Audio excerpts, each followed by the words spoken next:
Okay, part 2 on Bethlehem Records and Bert Bryson. Now, the lady that I married, her name was Chris. Her mom was going to name her April from the beautiful song I Remember April. But the second choice for a name was Chris, after a great singer named Chris Connor, who recorded on Bethlehem Records, of all things. So when I was a teenager, hanging out with Christine here and there, riding trains in Europe in 1980 during the punk scene to Nice and the Lido, Venice and Paris a few times, and Amsterdam and all over London,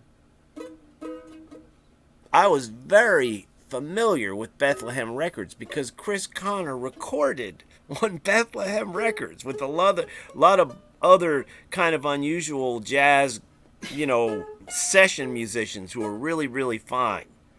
So imagine my amazement to discover meet my father at 40 years old and discover that he had recorded at the very beginning of Bethlehem Records. The first records that came out from Bethlehem was Little Snooky, Bertie Bowden. Oh my gosh, how cool is that? Bethlehem Records, Swing Street, New York City. This is not coincidental. This is the sweet one coming around and sitting down over everything and everybody. That is the sweet one.